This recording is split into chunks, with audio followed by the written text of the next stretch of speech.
Hi, Peggy here. This is about finding and using sounds of speech. First, I'll have to show you how to get into sounds of speech because if you've been there before, you'll notice that things have changed. Now there's a sign in at the beginning.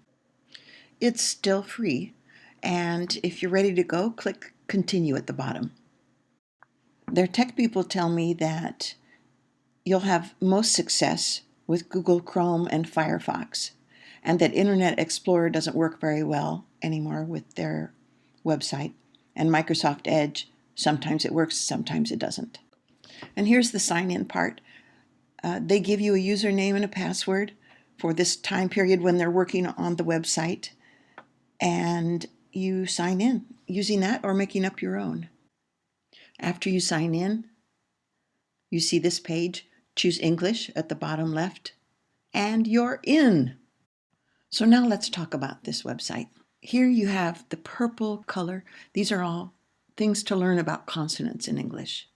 And the green tabs tell you more about vowels in English. Monophthongs are single vowels, single vowel sounds. Diphthongs are double vowels.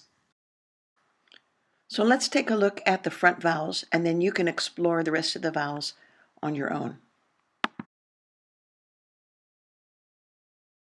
E is a front vowel, and it's tense and long. You can see on the upper right how the model makes it, which is very helpful. You need to see how your jaw, lips, and tongue should behave. You can hear it in words at the beginning, middle, and end of words. And these two are usually a problem for English learners, the difference between E and I. I don't like that recording. That's a little bit better. It's further central and back, in my opinion. And it sounds fine in those words. The next set is long A. And look at the tension in her mouth and her cheeks. Beginning, middle, end. And some language speakers struggle with A and E. This should be an S sound. That's a little more like it.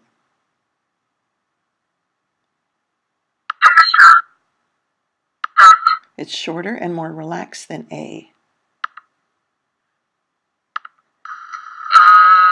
But you can compare it, again, go back and forth to compare the tension of A and the shortness of E.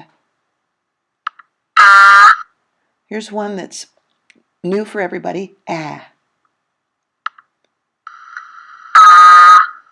Your jaw has to be loose, lowered, and even lower still. And your tongue has to go down with your jaw and get pressed in the back. You can use the interactive diagrams to study how to do that. This last sound is not American. If you're going for an American accent, don't learn it, it's British.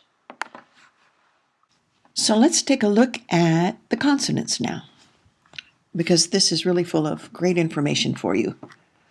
The consonants are grouped to show you how they're made, what manner they're made in, or where they're made, what place in the mouth they're made, or whether they have voicing in your throat or no voicing. And all of these things are really important. Same group of consonants, all the English consonants, but they're organized and recategorized to give you more information. We're looking at manner, how they're made, and you can find out which ones are made by stopping the airflow. P stops the air and then releases it.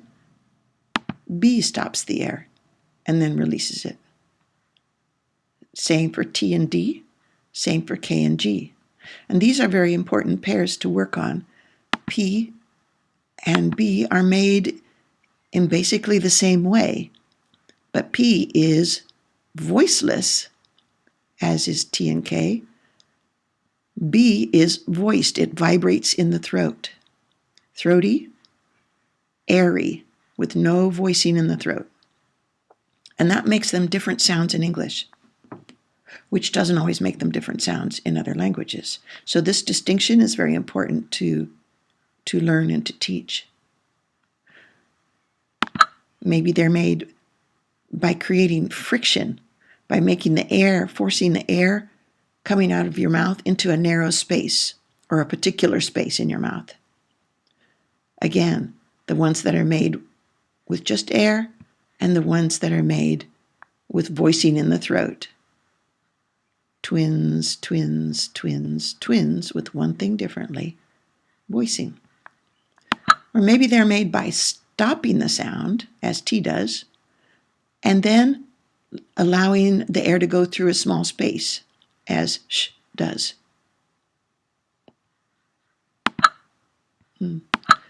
By the way, these two are good to work on, and the interactive diagram that goes with this is very helpful. You can see that the shape of the tongue tip is a little bit different. I think they could have exaggerated it more, but you can see it. Cha.